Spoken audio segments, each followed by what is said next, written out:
Welcome everybody to Chelsea Against the World TV. My name is Simon, and this is a special preview video for the FIFA Club World Cup quarter-final clash between Chelsea and Palmeiras on Friday, July 4th. In this video, we'll be predicting Enzo Maresca's starting lineup for the clash on Friday, as well as the scoreline. But first, we're going to be looking at three things you need to look out for during the game on Friday.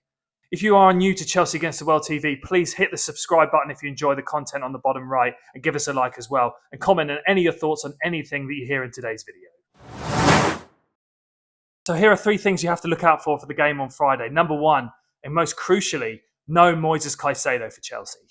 Caicedo picked up his second yellow in the tournament against Benfica last weekend. This is a really bad blow for Chelsea, but you would think that we still have enough to get over the line. Caicedo has been undoubtedly Chelsea's player of the season, just hitting constantly high levels, and he's going to be such a big miss.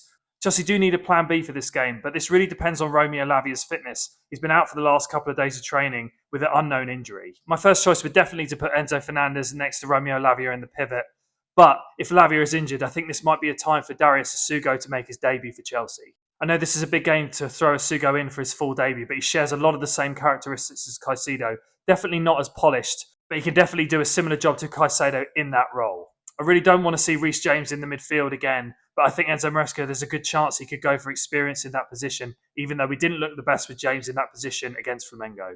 Number two, the return of Nicholas Jackson. If you listen to Chelsea Against the World podcast, you'll know that I've been very outspoken on Nicholas Jackson since his red card against Newcastle, and I was even angry he made exactly the same mistake again against Flamengo. But his team bailed him out again, and he has a chance of redemption against Palmeiras. Let's hope he does better than he did against other Brazilian opposition earlier in the tournament and keeps his head.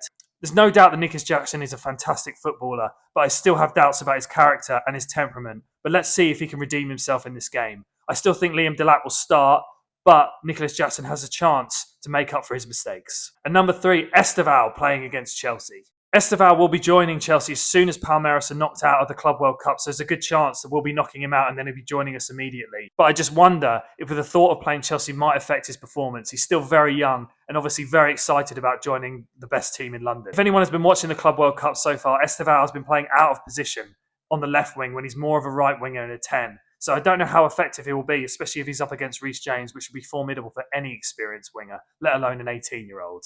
But I'm definitely excited to see him play. I just hope he's not too effective against us because we need to win this game. So my starting lineup will mirror the game against Benfica. Enzo Maresca set his team up very differently to how he usually does in that game. But I thought we were absolutely brilliant, and I would just duplicate it as closely as I can, even without Caicedo.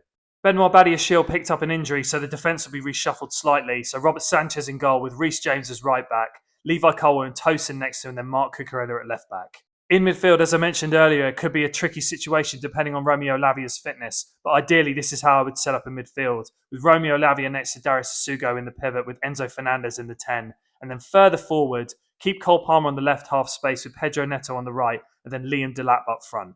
With the return of Nico Jackson from suspension, and the debut potentially of João Pedro, we've got so many options on the bench to change things around, and I think this could be really great for Chelsea, especially in the second half, if the game isn't going to plan. But I think this lineup played so well against Benfica, I would try and keep it as largely the same as that game. Chelsea have such a good chance of getting all the way in this tournament. Opta now makes Chelsea favourites to win it, which I think is absolutely crazy considering the situation after the Flamengo game, where everyone wrote us off, including a lot of our own fans. This team looks so determined after that Benfica result. I just love the attitude of the team, and we fought really, really hard to win it. And I think this team really wants to go the whole way in the tournament. So I'm going to predict a Chelsea win. I think it's going to be 2-0. I think Palmeiras are dangerous, but I think defensively we look so good at the moment. And I just see us winning the game in a comfortable fashion if we play the same way that we did against Benfica. But let us know your thoughts on the score prediction, the starting lineups, and what you would look out for in this game in the comments below. And subscribe to Chelsea Against the World TV.